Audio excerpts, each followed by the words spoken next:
Salam. 7-ci sinif fizika iş dəftəri mövzu 6.6 lampaların ardıcıl və paralel birləşdirilməsi. Tapşırıqlara baxaq. Azər işıq çələngindəki lampalardan birini açdıqda digərlərinin söndüyünü, çiltraqdakı lampalardan birini açdıqda isə digər lampaların sönmədiyini müşahidə etdi. Buna səbəb nədir? Cavabını əsaslandır. Şəkildə gördüyümüz kimi birinci çılçıraq ardıcıl birləşdirilib, ikinci isə paralel birləşdirilib. Ümumiyyətlə dövrədə cəryan keçməsi üçün dövrə qapalı olmalıdır. Əgər birincidə ardıcıl birləşdirilərsə, lampanın hər hansı biri çıxarsa, şəkildə göründüyü kimi cəryan keçməz, yəni lampa yanmaz. İkinci şəkildə gördüyümüz kimi çılçıraqlar paralel birləşib. Ona görə də hər hansı bir lampanı çıxartmış olsaq, yenə də lampalar yanacaq. İkinci tapşırıq. Eyler-Venn diaqramında fərqli müqavimətli lampalar üçün uyğun bəndləri qeyd edin. Lampaların ardıcıl birləşdirilməsi sol Venn diaqramıdır. Lampaların paralel birləşdirilməsi isə sağ Venn diaqramıdır. Birinci, lampalardakı cəryan şiddətləri bərabərdir. Nə zaman bərabər olur? Lampalar ardıcıl birləşəndə. Lampaların uclarındakı gərginlik fərqli olur, yenə də ardıcıl birləşdiriləndə. Lampaların sayı çoxaldıqca onların parlaqlığı da azalır, lampalar ardıcıl birləşdirdikdə. Lampalar paralel birləşdiriləndə isə cəryan şiddəti fərqli olur. Lampanın ucundakı gərginlik isə bərabər olur. Hər ikisinə aid olan isə mənbədən aldığı enerjini istilik və işıq enerjisinə çevirir. Növbəti tapşırıq. Şəkildəki voltmetrin göstəricisi 20 volt olarsa, ampermetrin göstəricisi nəyə bərabərdir? Göründüyü kimi bu deməli ardıcıl birləşdirilib. Ardıcıl birləşdirilmiş lampaların cəryan şiddəti bərabər olur. R, yəni müqaviməti isə toplanır. R1 üstəgələ R2. Əgər biz verilənləri yazsaq, gərginlik 20 volt, R1 və R2 şəkildən görürük, 20 ohm və 30 ohmdur. Cəryan şiddətini soruşsa, düstur U bölünsün R1 üstəgələk R2 yazırıq. Ardıcıl verdiyinə görə onları cəmləyirik, 50 ohm və yerinə qoyduqda U 20, R ardıcıl, yəni ümumi müqavimət isə 50 olduğuna görə cavab 0.4 amper olur. Növbəti tapşırıq. Şəkildə çayın suyunun iki qola ayrılması göstərilmişdir.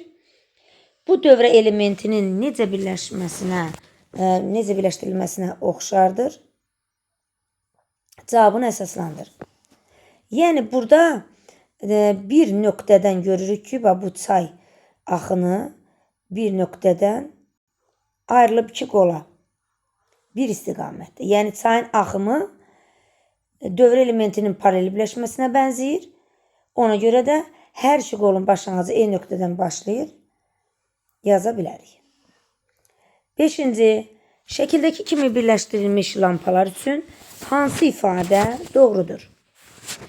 Şəkildə gördüyümüz kimi lampalar ardıcıl birləşdirilib. Ardıcıl birləşdirilmiş lampaların cəryan şiddətləri eyni olur. Gərginlikləri isə fərqli olur. U1 2 idi, U2 isə 4 idi. Ona görə də 1, 3, 6-nı götürürük. 6-cı tapşırıq.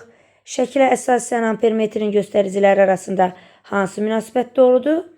Diqqətlə baxsaq, paralel birləşib, paralel birləşdiyinə görə gərginliklər bərabər olur. Ona görə də biz verilənləri qeyd edirik. R1 R-dir, R2 isə 2 R-dir. U-lar da bərabər olduğuna görə cəryan şiddətlərini tapmaq olar. I1-in yerində, I1 bərabər U bölünsün R1-in yerində R, I2 bərabərdir U bölünsün R2-nin yerində isə 2R yazırıq. 7-ci tapşırıq. Şəkildəki ampermetrin göstəricisi 0.5 amper olarsa, voltmetrin göstəricisi nəyə bərabərdir?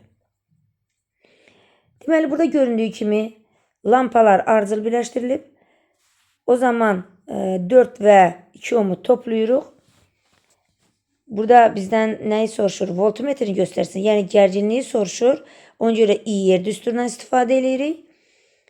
Və düsturda yerinə qoyduqda cəryan şiddəti 0.5, R isə ümumi müqaviməti götürürük 6 ohm olduğuna görə cavab 3 voltdur. 8-ci tapşırıq. Şəkildəki sxemə əsasən voltmetrin göstəriciləri arasında hansı münasibət doğrudur? Voltmetrlər fikir verir ki, paralel birləşmiş dövrəndə gərginlikləri eyni olur. C variantı. 9-cu tapşırıq. Bərabər müqavimətli lampalar şəkildəki kimi birləşdirilmişdir. Cərəyan mənbələrinin gərginlikləri bir-birinə bərabər olarsa, cərəyan şiddətləri arasında hansı münasibət doğrudur? Fikir versək, birinci şəkil lampalar ardıcıl birləşib, ikinci şəkildə isə lampalar paralel birləşib. Ardıcıl birləşdiyinə görə cəryanlar bərabərdir, paralel birləşdiyinə görə isə gərginliklər bərabərdir. O zaman düsturları yazsaq, I bərabərdir I1, I2, R 2R'dir, U isə ikincidə bərabərdir, İ'lər isə toplayırıq, R isə R bölünsün 2'dir və yerinə gətirib qoyanda I2 bərabər 4 I1 alırıq. Bu qədər.